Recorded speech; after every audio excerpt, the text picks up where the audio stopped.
Aprendí a leer a los 5 años en la clase del hermano Justiniano en el Colegio de La Salle, en Cochabamba, Bolivia. Es la cosa más importante que me ha pasado en la vida. Casi 70 años después, recuerdo con nitidez cómo esa magia, traducir las palabras de los libros en imágenes, enriqueció mi vida, rompiendo las barreras del tiempo y del espacio y permitiéndome viajar con el capitán Nemo 20.000 leguas de viaje submarino, luchar junto a D'Artagnan, Athos, Porthos y Aramis contra las intrigas que amenazan a la reina en los tiempos del sinuoso Richelieu, y arrastrarme por las entrañas de París convertido en Jean Valjean con el cuerpo inerte de Marius a cuestas. La lectura convertía el sueño en vida y la vida en sueño, y ponía al alcance del pedacito de hombre que era yo el universo de la literatura. Mi madre me contó que las primeras cosas que escribí fueron continuaciones de las historias que leía, pues me apenaba que se terminaran o quería enmendarles el final. ¿Y acaso sea eso lo que me he pasado la vida haciendo sin saberlo?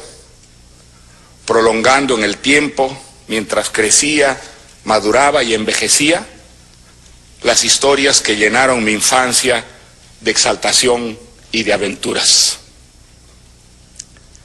Me gustaría que mi madre estuviera aquí, ella que solía emocionarse y llorar leyendo los poemas de Amado Nervo y de Pablo Neruda.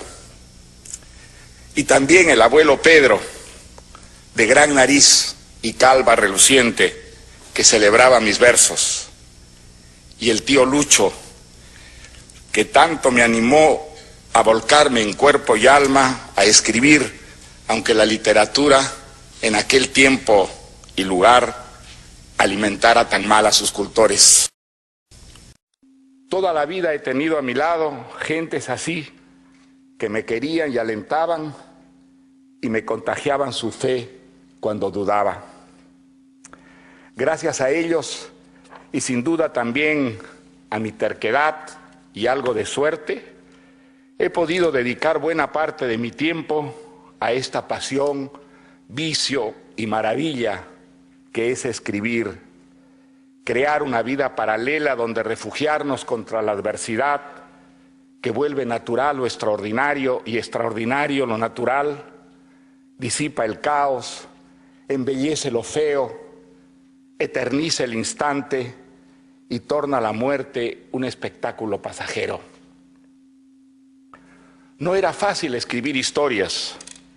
Al volverse palabras, los proyectos se marchitaban en el papel y las ideas e imágenes desfallecían. ¿Cómo reanimarlos? Por fortuna, allí estaban los maestros para aprender de ellos y seguir su ejemplo. Flaubert me enseñó que el talento es una disciplina tenaz y una larga paciencia. Faulkner, que es la forma, la escritura y la estructura, lo que engrandece o empequeñece los temas. Martorell, Cervantes, Dickens, Balzac, Tolstoy, Conrad, Thomas Mann, que el número y la ambición son tan importantes en una novela como la destreza estilística y la estrategia narrativa. Sartre, que las palabras son actos y que una novela, una obra de teatro, un ensayo, comprometidos con la actualidad y las mejores opciones, pueden cambiar el curso de la historia. Camus y Orwell, que una literatura desprovista de moral es inhumana. Y Malraux, que el heroísmo y la épica cabían en la actualidad tanto como en el tiempo de los argonautas, la Odisea y la Ilíada. Si convocara en este discurso a todos los escritores a los que debo algo o mucho, sus sombras nos sumirían en la oscuridad. Son innumerables. Además de revelarme los secretos del oficio de contar, me hicieron explorar los abismos de lo humano, admirar sus hazañas y horrorizarme con sus desvaríos.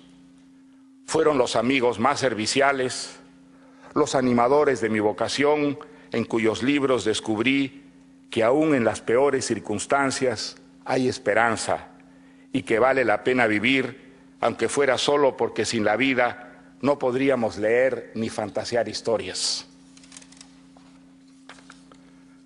Algunas veces me pregunté si en países como el mío, con escasos lectores y tantos pobres, analfabetos e injusticias, donde la cultura era privilegio de tan pocos, escribir no era un lujo solipsista.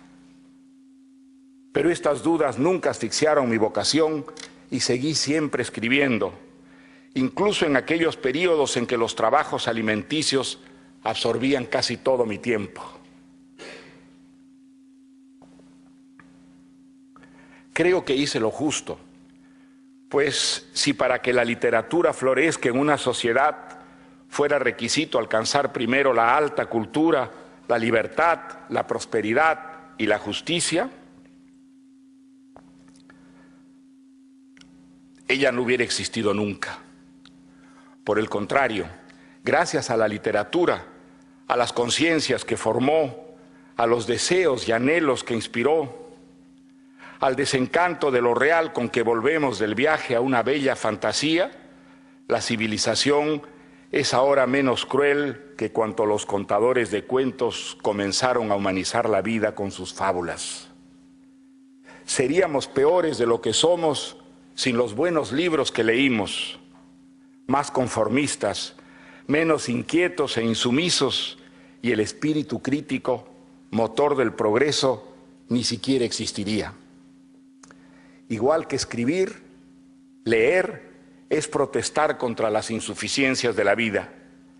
Quien busca en la ficción lo que no tiene, dice, sin necesidad de decirlo, ni siquiera saberlo, que la vida tal como es no nos basta para colmar nuestra sed de absoluto fundamento de la condición humana y que debería ser mejor. Inventamos las ficciones para poder vivir de alguna manera las muchas vidas que quisiéramos tener cuando apenas disponemos de una sola. Sin las ficciones seríamos menos conscientes de la importancia de la libertad para que la vida sea vivible y del infierno en que se convierte cuando es conculcada por un tirano, una ideología o una religión. Quienes dudan de que la literatura, además de sumirnos en el sueño de la belleza y la felicidad, nos alerta contra toda forma de opresión, pregúntense por qué todos los regímenes empeñados en controlar la conducta de los ciudadanos de la cuna a la tumba la temen tanto que establecen sistemas de censura para reprimirla y vigilan con tanta suspicacia a los escritores independientes. Lo hacen porque saben el riesgo que corren dejando que la imaginación discurra por los libros, lo sediciosas que se vuelven las ficciones cuando el lector coteja la libertad que las hace posibles y que en ellas se ejerce con el oscurantismo y el miedo que lo acechan en el mundo real.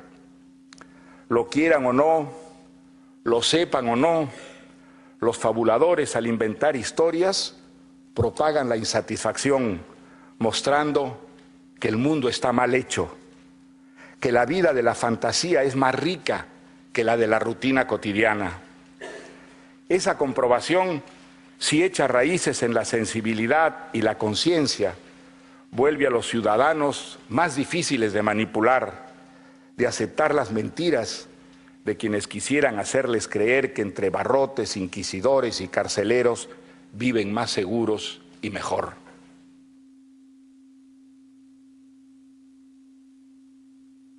La buena literatura tiende puentes entre gentes distintas y haciéndonos gozar, sufrir o sorprendernos, nos une por debajo de las lenguas, creencias, usos, costumbres y prejuicios que nos separan. Cuando la gran ballena blanca sepulta al capitán Ahab en el mar, se encoge el corazón de los lectores idénticamente en Tokio, Lima o Tombuctú. Cuando Emma Bovary se traga el arsénico, Ana Karenina se arroja al tren y Julien Sorel sube al patíbulo. Y cuando en el sur el urbano doctor Juan Dalman sale de aquella pulpería de La Pampa a enfrentarse al cuchillo de un matón, o advertimos que todos los pobladores de Comala, el pueblo de Pedro Páramo, están muertos, el estremecimiento es semejante en el lector que adora a Buda, Confucio, Cristo, Alá, o es un agnóstico, vista saco y corbata, chilaba, kimono o bombachas. La literatura crea una fraternidad dentro de la diversidad humana y eclipsa las fronteras que erigen entre hombres y mujeres la ignorancia, las ideologías, las religiones, los idiomas y la estupidez.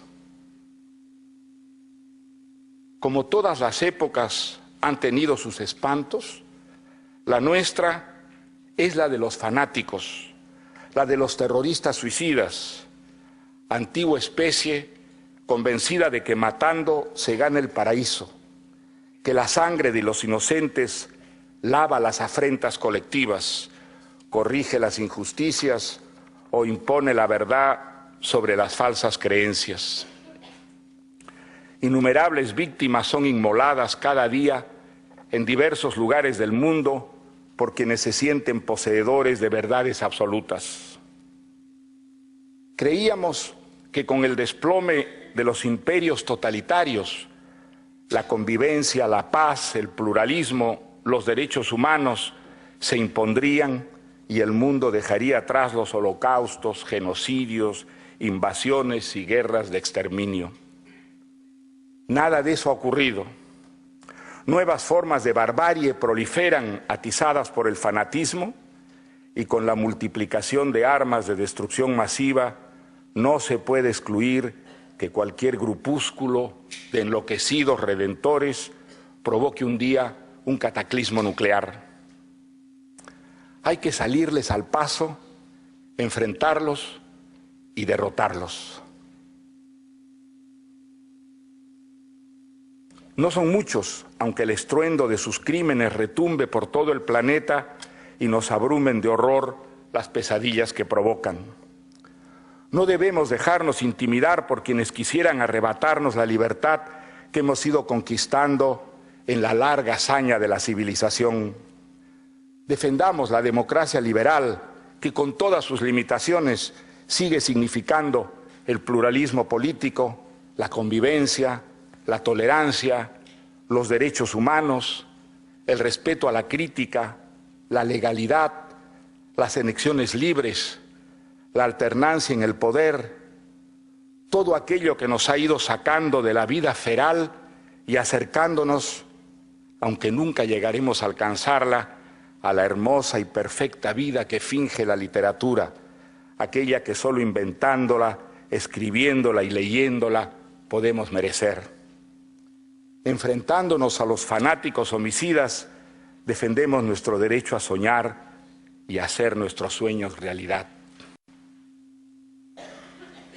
En mi juventud, como muchos escritores de mi generación, fui marxista y creí que el socialismo sería el remedio para la explotación y las injusticias sociales que arreciaban en mi país, América Latina y el resto del tercer mundo.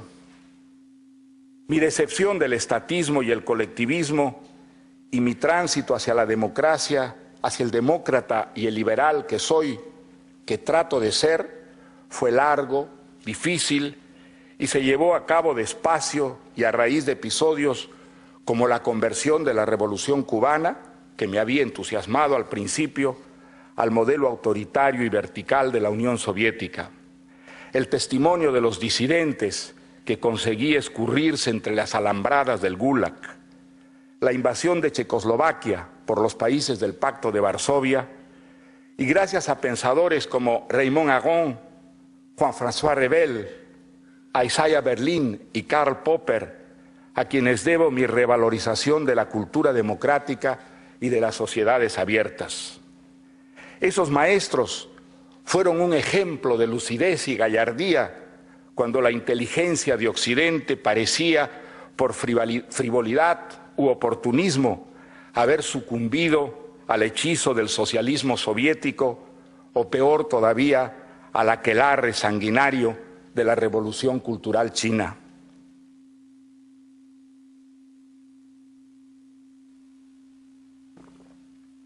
De niño, soñaba con llegar algún día a París, porque, deslumbrado con la literatura francesa, creía que vivir allí y respirar el aire que respiraron Balzac, Stendhal, Baudelaire, Proust, me ayudaría a convertirme en un verdadero escritor, que si no salía del Perú, solo sería un pseudoescritor de días domingos y feriados. Y la verdad es que debo a Francia, a la cultura francesa, enseñanzas inolvidables, como que la literatura es tanto una vocación como una disciplina, un trabajo y una terquedad. Viví allí cuando Sartre y Camus estaban vivos y escribiendo, en los años de Ionesco, Beckett, Bataille y Cioran, del descubrimiento del teatro de Brecht y el cine de Ingmar Bergman, el TNP de Jean Vilar y el Odeón de Jean-Louis Barrault, de la Nouvelle Vague y Le Nouveau Roman, y los discursos, bellísimas piezas literarias de André Malraux, y tal vez el espectáculo más teatral de la Europa de aquel tiempo, las conferencias de prensa y los truenos olímpicos del general de Gaulle. Pero ¿acaso lo que más le agradezco a Francia sea el descubrimiento de América Latina? Allí aprendí que el Perú era parte de una vasta comunidad a la que hermanaban la historia, la geografía, la problemática social y política, una cierta manera de ser y la sabrosa lengua en que hablaba y escribía. Y que en esos mismos años producía una literatura novedosa y pujante. Allí leía a Borges, a Octavio Paz, Cortázar, García Márquez, Fuentes, Cabrera Infante, Rulfo, Onetti, Carpentier, Edwards, Donoso y muchos otros, cuyos escritos estaban revolucionando la narrativa en lengua española y gracias a los cuales Europa y buena parte del mundo descubrían que América Latina no era solo el continente de los golpes de Estado, los caudillos de opereta, los guerrilleros barbudos y las maracas del mambo y el cha-cha-cha, sino también ideas, formas artísticas y fantasías literarias que trascendían lo pintoresco y hablaban un lenguaje universal. De entonces a esta época, no sin tropiezos y resbalones, América Latina ha ido progresando, aunque, como decía el verso de César Vallejo, todavía hay, hermanos, muchísimo que hacer. Padecemos menos dictaduras que antaño, solo Cuba y su candidato a secundarla, Venezuela, y algunas pseudodemocracias populistas y payasas como las de Bolivia y Nicaragua. Pero en el resto del continente, mal que mal, la democracia está funcionando, apoyada en amplios consensos populares. Y por primera vez en nuestra historia tenemos una izquierda y una derecha que, como en Brasil, Chile, Uruguay, Perú, Colombia, República Dominicana, México y casi todo Centroamérica, respetan la legalidad, la libertad, la crítica, las elecciones y la renovación en el poder. Ese es el buen camino. Y si persevera en él, combate la insidiosa corrupción y sigue integrándose al mundo, América Latina dejará por fin de ser el continente del futuro y pasará a serlo del presente.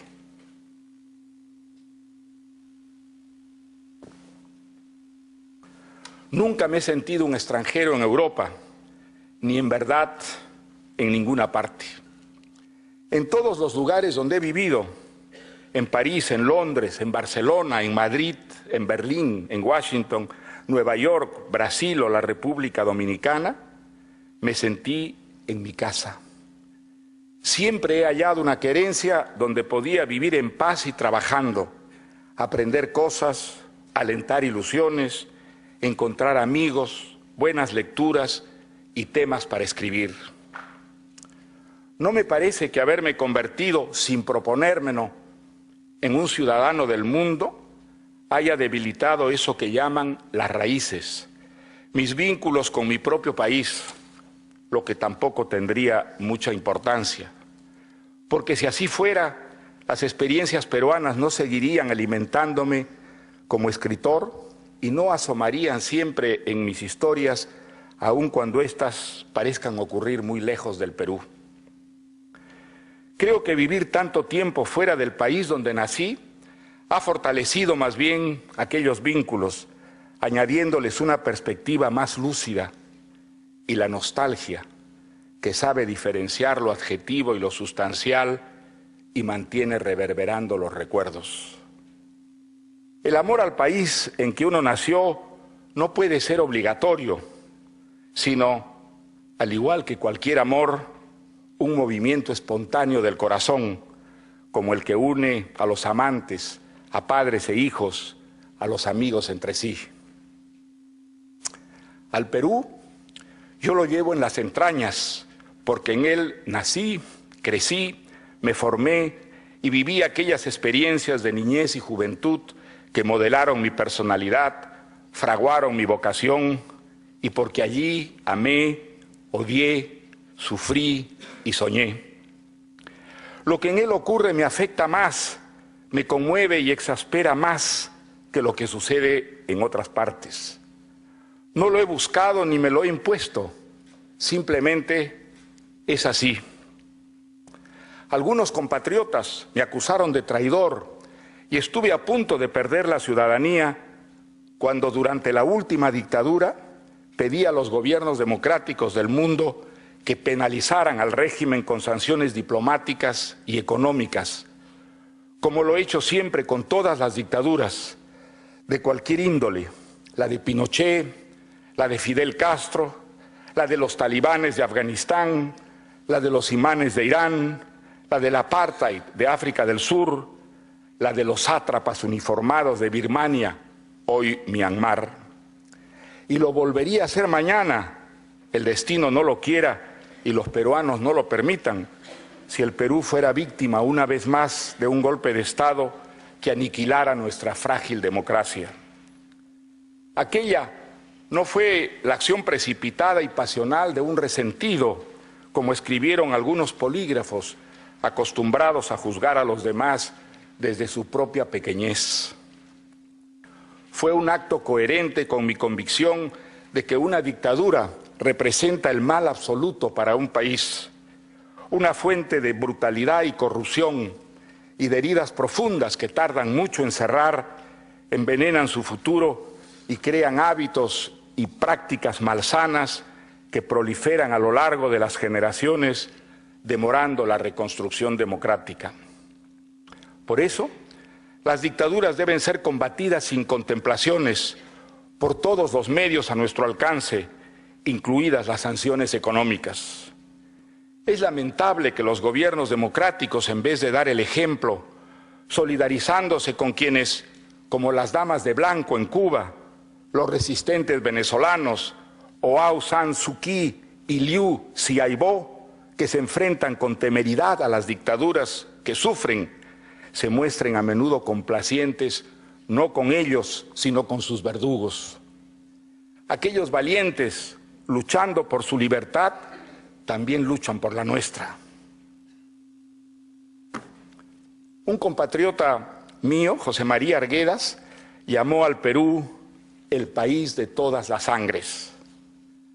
No creo que haya fórmula que lo defina mejor. Eso somos y eso llevamos dentro todos los peruanos, nos guste o no. Una suma de tradiciones, razas, creencias y culturas procedentes de los 4 puntos cardinales.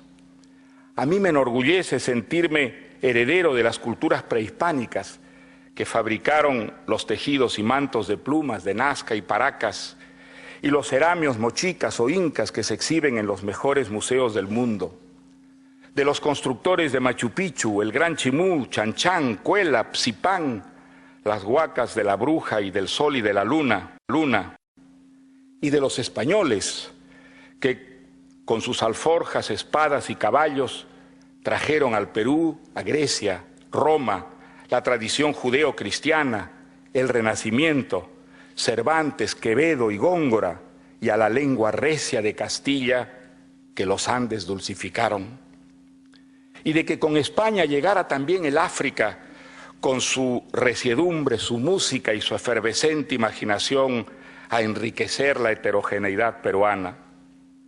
Si escarbamos un poco, descubrimos que el Perú, como el Aleph de Borges, es en pequeño formato el mundo entero.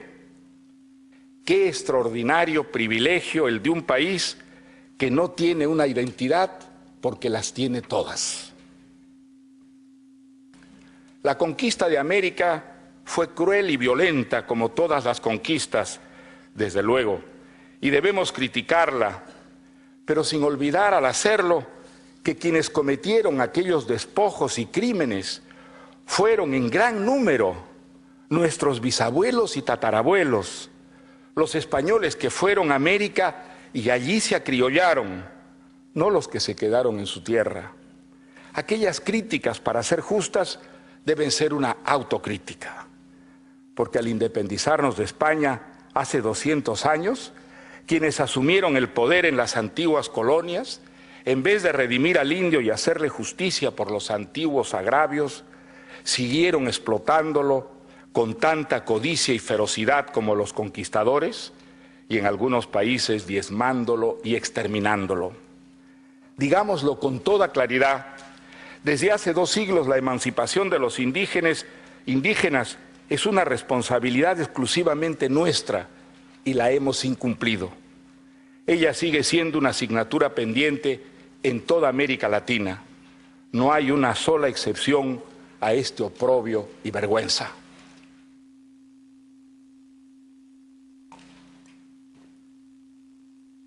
Quiero a España tanto como al Perú, y mi deuda con ella es tan grande como el agradecimiento que le tengo.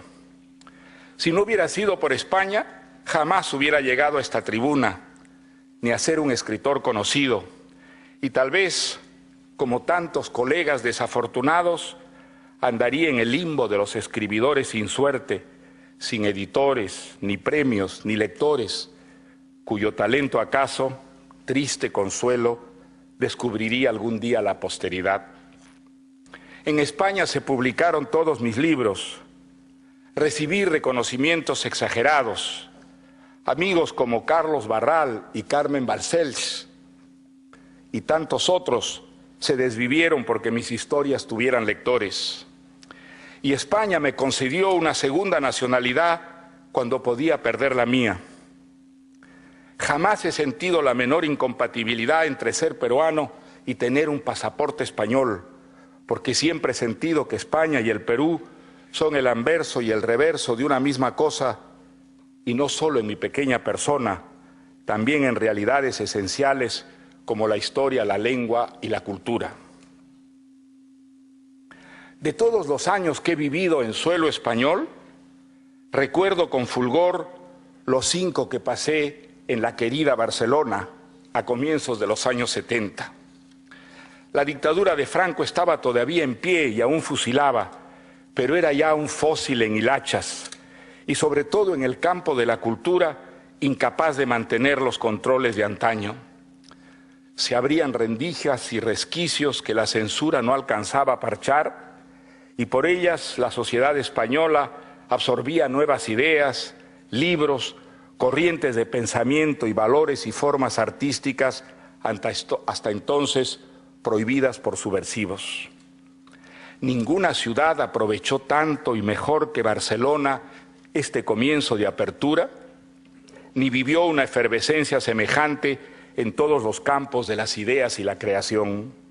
Se convirtió en la capital cultural de España, el lugar donde había que estar para respirar el anticipo de la libertad que se vendría. Y en cierto modo fue también la capital cultural de América Latina por la cantidad de pintores, escritores, editores y artistas procedentes de los países latinoamericanos que allí se instalaron o iban y venían a Barcelona porque era donde había que estar si uno quería ser un poeta, novelista, pintor o compositor de nuestro tiempo. Para mí, aquellos años fueron inolvidables, de compañerismo, amistad, conspiraciones y fecundo trabajo intelectual. Igual que antes París, Barcelona fue una torre de Babel, una ciudad cosmopolita y universal donde era estimulante vivir y trabajar y donde por primera vez desde los tiempos de la Guerra Civil, escritores españoles y latinoamericanos se mezclaron y fraternizaron, reconociéndose dueños de una misma tradición y aliados en una empresa común y una certeza, que el final de la dictadura era inminente y que en la España democrática la cultura sería la protagonista principal. Aunque no ocurrió así exactamente, la transición española de la dictadura a la democracia ha sido una de las mejores historias de los tiempos modernos, un ejemplo de cómo, cuando la sensatez y la racionalidad prevalecen y los adversarios políticos aparcan el sectarismo en favor del bien común, pueden ocurrir hechos tan prodigiosos como los de las novelas del realismo mágico.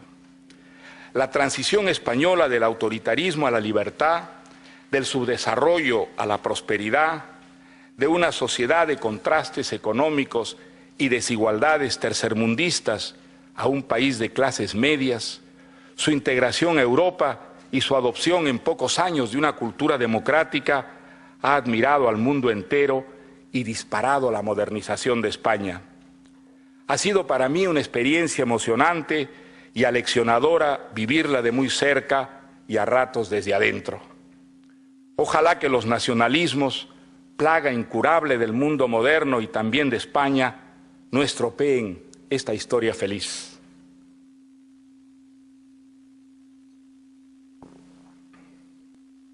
Detesto toda forma de nacionalismo, ideología o más bien religión provinciana, de corto vuelo, excluyente, que recorta el horizonte intelectual y disimula en su seno prejuicios étnicos y racistas, pues convierte en valor supremo, en privilegio moral y ontológico, la circunstancia fortuita del lugar de nacimiento. Junto con la religión, el nacionalismo ha sido la causa de las peores carnicerías de la historia, como las de las dos guerras mundiales y la sangría actual del Medio Oriente. Nada ha contribuido tanto como el nacionalismo a que América Latina se haya balcanizado, ensangrentado en contiendas y litigios insensatos y derrochado astronómicos recursos en comprar armas en vez de construir escuelas, bibliotecas y hospitales. No hay que confundir el nacionalismo de orejeras y su rechazo del otro, siempre semilla de violencia, con el patriotismo, sentimiento sano y generoso de amor a la tierra donde uno vio la luz, donde vivieron sus ancestros y se forjaron los primeros sueños, paisaje familiar de geografías, seres queridos y ocurrencias que se convierten en hitos de la memoria y escudos contra la soledad. La patria no son las banderas, ni los himnos, ni los discursos apodícticos sobre los héroes emblemáticos, sino un puñado de lugares y personas que pueblan nuestros recuerdos y los tiñen de melancolía. La sensación cálida de que no importa dónde estemos, existe un hogar al que podemos volver. El Perú es para mí una Arequipa donde nací, pero nunca viví. Una ciudad que mi madre, mis abuelos y mis tíos me enseñaron a conocer a través de sus recuerdos y añoranzas, porque toda mi tribu familiar, como suelen hacer los arequipeños, se llevó siempre la ciudad blanca con ella en su andariega existencia. Es la Piura del desierto, el algarrobo y el sufrido burrito, al que los piuranos de mi juventud llamaban el pie ajeno, lindo y triste apelativo, donde descubrí que no eran las cigüeñas las que traían los bebés al mundo, sino que los fabricaban las parejas, haciendo unas barbaridades que eran pecado mortal. Es el Colegio San Miguel y el Teatro Variedades donde por primera vez vi subir al escenario una obrita escrita por mí. Es la esquina de Diego Ferré y Colón, en el Miraflores limeño. La llamábamos el Barrio Alegre, donde cambié el pantalón corto por el largo, fumé mi primer cigarrillo, aprendí a bailar, a enamorar y a declararme a las chicas. Es la polvorienta y temblorosa redacción del diario La Crónica, donde a mis 16 años velé mis primeras armas de periodista, oficio que con la literatura ha ocupado casi toda mi vida y me ha hecho, como los libros, vivir más, conocer mejor el mundo y frecuentar a gente de todas partes y de todos los registros, gente excelente, buena, mala y execrable. Es el Colegio Militar Leoncio Prado, donde aprendí que el Perú no era el pequeño reducto de clase media en el que yo había vivido hasta entonces confiado y protegido, sino un país grande, antiguo, enconado, desigual y sacudido por toda clase de tormentas sociales. Son las células clandestinas de Cahuide, en las que con un puñado de sanmarquinos preparábamos la revolución mundial. Y el Perú son mis amigos y amigas del Movimiento Libertad, con los que por 3 años, entre las bombas, apagones y asesinatos del terrorismo, trabajamos en defensa de la democracia y la cultura de la libertad. El Perú es Patricia, la prima de naricita respingada y carácter indomable con la que tuve la fortuna de casarme hace 45 años.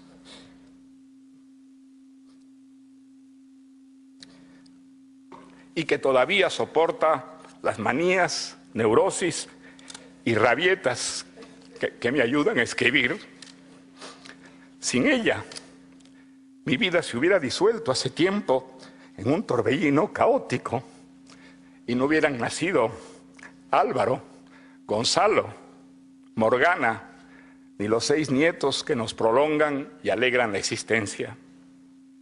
Ella hace todo y todo lo hace bien. Resuelve los problemas, administra la economía, pone orden en el caos, mantiene a raya a los periodistas y a los intrusos, defiende mi tiempo, decide las citas y los viajes, hace y deshace las maletas y es tan generosa que hasta cuando cree que me riñe, me hace el mejor de los elogios. Mario, para lo único que tú sirves es para escribir.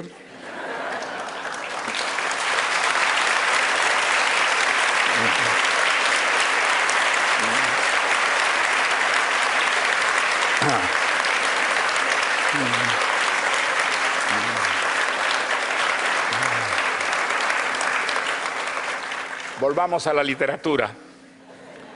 El paraíso de la infancia no es para mí un mito literario, sino una realidad que viví y gocé en la gran casa familiar de 3 patios en Cochabamba, donde con mis primas y compañeros de colegio podíamos reproducir las historias de Tarzán y de Salgari, y en la prefectura de Piura, en cuyos entretechos anidaban los murciélagos, sombras silentes que llenaban de misterio las noches estrelladas de esa tierra caliente. En esos años, escribir fue jugar un juego que me celebraba la familia, una gracia que me merecía aplausos, a mí, el nieto, el sobrino, el hijo sin papá, porque mi padre había muerto y estaba en el cielo. Era un señor alto y buen mozo, de uniforme de marino, cuya foto engalanaba mi velador y a la que yo rezaba y besaba antes de dormir. Una mañana piurana, de la que todavía no creo haberme recobrado, mi madre me reveló que aquel caballero en verdad estaba vivo y que ese mismo día nos iríamos a vivir con él a Lima. Yo tenía 11 años y desde entonces todo cambió. Perdí la inocencia y descubrí la soledad, la autoridad, la vida adulta y el miedo. Perdí la inocencia Mi salvación fue leer los buenos libros, refugiarme en esos mundos donde vivir era exaltante, intenso, una aventura tras otra, donde podía sentirme libre y volvía a ser feliz. Y fue escribir a escondidas, como quien se entrega a un vicio inconfesable, a una pasión prohibida. La literatura dejó de ser un juego, se volvió una manera de resistir la adversidad, de protestar, de rebelarme, de escapar a lo intolerable, mi razón de vivir. Desde entonces y hasta ahora, en todas las circunstancias en que me he sentido abatido o golpeado, a orillas de la desesperación, entregarme en cuerpo y alma a mi trabajo de fabulador ha sido la luz que señala la salida del túnel, la tabla de salvación que lleva al náufrago a la playa. Aunque me cuesta mucho trabajo y me hace sudar la gota gorda, y como todo escritor siento a veces la amenaza de la parálisis, de la sequía de la imaginación, nada me ha hecho gozar en la vida tanto como pasarme los meses y los años construyendo una historia, desde su incierto despuntar, esa imagen que la memoria almacenó de alguna experiencia vivida, que se volvió un desasosiego, un entusiasmo, un fantaseo que germinó luego en un proyecto y en la decisión de intentar convertir esa niebla agitada de fantasmas en una historia. Escribir es una manera de vivir, dijo Flaubert. Sí, muy cierto, una manera de vivir con ilusión y alegría y un fuego chisporroteante en la cabeza, peleando con las palabras díscolas hasta maestrarlas, explorando el ancho mundo como un cazador en pos de presas codiciables para alimentar la ficción en ciernes y aplacar ese apetito voraz de toda historia que al crecer quisiera tragarse todas las historias. Llegar a sentir el vértigo al que nos conduce una novela en gestación cuando toma forma y parece empezar a vivir con cuenta propia, con personajes que se mueven, actúan, piensan, sienten y exigen respeto y consideración, a los que ya no es posible imponer arbitrariamente una conducta ni privarlos de su libre albedrío sin matarlos, sin que la historia pierda poder de persuasión, es una experiencia que me sigue hechizando como la primera vez, tan plena y vertiginosa como hacer el amor con la mujer amada semanas y meses sin cesar. Al hablar de la ficción, he hablado mucho de la novela y poco del teatro, otra de sus formas excelsas. Una gran injusticia, desde luego. El teatro fue mi primer amor. Desde que adolescente vi en el Teatro Segura de Lima La muerte de un viajante de Arthur Miller, espectáculo que me dejó traspasado de emoción y me precipitó a escribir un drama con incas. Si en la Lima de los 50 hubiera habido un movimiento teatral, habría sido dramaturgo antes que novelista. No lo había, y eso debió orientarme cada vez más hacia la narrativa. Pero mi amor por el teatro nunca cesó. Dormitó acurrucado a la sombra de las novelas, como una tentación y una nostalgia, sobre todo cuando veía alguna pieza subyugante. A fines de los 70, el recuerdo pertinaz de una tía abuela centenaria, la Mamaé, que en los últimos años de su vida cortó con la realidad circundante para refugiarse en los recuerdos y la ficción, me sugirió una historia. Y sentí de manera fatídica que aquella del teatro, que solo sobre un escenario cobraría la animación y el esplendor de las ficciones logradas. La escribí con el temblor excitado del principiante y gocé tanto viéndola en escena con Norma Leandro en el papel de la heroína, que desde entonces, entre novela y novela, ensayo y ensayo, he reincidido varias veces. Eso sí, nunca imaginé que a mis 70 años me subiría, debería decir mejor, me arrastraría a un escenario a actuar. Esa temeraria aventura me hizo vivir por primera vez en carne y hueso el milagro que es para alguien que se ha pasado la vida escribiendo ficciones, encarnar por unas horas a un personaje de la fantasía, vivir la ficción delante de un público.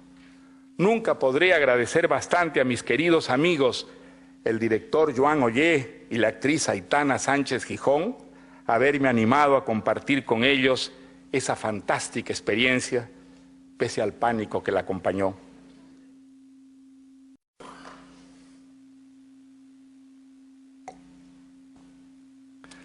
La literatura es una representación falaz de la vida que, sin embargo, nos ayuda a entenderla mejor, a orientarnos por el laberinto en el que nacimos, transcurrimos y morimos. Ella nos desagravia de los reveses y frustraciones que nos inflige la vida verdadera, y gracias a ella desciframos, al menos parcialmente, el jeroglífico que suele ser la existencia para la gran mayoría de los seres humanos, principalmente aquellos que alentamos más dudas que certezas y confesamos nuestra perplejidad ante temas como la trascendencia, el destino individual y colectivo, el alma, el sentido o el sinsentido de la historia, el más acá y el más allá del conocimiento racional. Siempre me ha fascinado imaginar aquella incierta circunstancia en que nuestros antepasados, apenas diferentes todavía del animal, recién nacido el lenguaje que les permitía comunicarse, empezaron en las cavernas, en torno a las hogueras, en noches hirvientes de amenazas, rayos, truenos, gruñidos de las fieras, a inventar historias y a contárselas. Aquel fue el momento crucial de nuestro destino, porque en esas rondas de seres primitivos, suspensos por la voz y la fantasía del contador, comenzó la civilización, el largo transcurrir que poco a poco nos humanizaría y nos llevaría al inventar al individuo soberano y a desgajarlo de la tribu, la ciencia, las artes, el derecho, la libertad, a escrutar las entrañas de la naturaleza, del cuerpo humano, del espacio y a viajar a las estrellas. Aquellos cuentos, fábulas, mitos, leyendas que resonaron por primera vez como una música nueva ante auditorios intimidados por los misterios y peligros de un mundo donde todo era desconocido y peligroso, debieron ser un baño refrescante, un remanso para esos espíritus siempre en el quién vive, para los que existir quería decir apenas comer, guarecerse de los elementos, matar y fornicar. Desde que empezaron a soñar en colectividad, a compartir los sueños, incitados por los contadores de cuentos, dejaron de estar atados a la noria de la supervivencia, un remolino de quehaceres embrutecedores, y su vida se volvió sueño, goce, fantasía y un designio revolucionario, romper aquel confinamiento y cambiar y mejorar, una lucha para aplacar aquellos deseos y ambiciones que en ellos azuzaban las vidas figuradas y la curiosidad por despejar las incógnitas de que estaba constelado su entorno. Ese proceso nunca interrumpido se enriqueció cuando nació la escritura y las historias, además de escucharse, pudieron leerse y alcanzaron la permanencia que les confiere la literatura. Por eso hay que repetirlo sin tregua hasta convencer de ello a las nuevas generaciones. La ficción es más que un entretenimiento, más que un ejercicio intelectual que aguza la sensibilidad y despierta el espíritu crítico. Es una necesidad imprescindible para que la civilización siga existiendo, renovándose y conservando en nosotros lo mejor de lo humano, para que no retrocedamos a la barbarie de la incomunicación y la vida no se reduzca al pragmatismo de los especialistas que ven las cosas en profundidad, pero ignoran lo que las rodea, precede y continúa. Para que no pasemos de servirnos de las máquinas que inventamos a ser sus sirvientes y esclavos. Y porque un mundo sin literatura sería un mundo sin deseos, ni ideales, ni desacatos, un mundo de autómatas privados de lo que hace que el ser humano sea de veras humano, la capacidad de salir de sí mismo y mudarse en otros, modelados con la arcilla de nuestros sueños. De la caverna al rascacielos, del garrote a las armas de destrucción masiva, de la vida tautológica de la tribu a la era de la globalización, las ficciones de la literatura han multiplicado las experiencias humanas, impidiendo que hombres y mujeres sucumbamos al letargo, al ensimismamiento, a la resignación. Nada ha sembrado tanto la inquietud, removido tanto la imaginación y los deseos, como esa vida de mentiras que añadimos a la que tenemos gracias a la literatura para protagonizar las grandes aventuras, las grandes pasiones que la vida verdadera nunca nos dará. Las mentiras de la literatura se vuelven verdades a través de nosotros, los lectores transformados, contaminados de anhelos y por culpa de la ficción en permanente entredicho con la mediocre realidad. Hechicería que al ilusionarnos con tener lo que no tenemos, ser lo que no somos, acceder a esa imposible existencia donde como dioses paganos nos sentimos terrenales y eternos a la vez, la literatura introduce en nuestros espíritus la inconformidad y la rebeldía que están detrás de todas las hazañas que han contribuido a disminuir la violencia en las relaciones humanas. A disminuir la violencia, no a acabar con ella, porque la nuestra será siempre, por fortuna, una historia inconclusa. Por eso, tenemos que seguir soñando, leyendo y escribiendo, la más eficaz manera que hayamos encontrado de aliviar nuestra condición perecedera, de derrotar a la carcoma del tiempo y de convertir en posible lo imposible. Muchas gracias.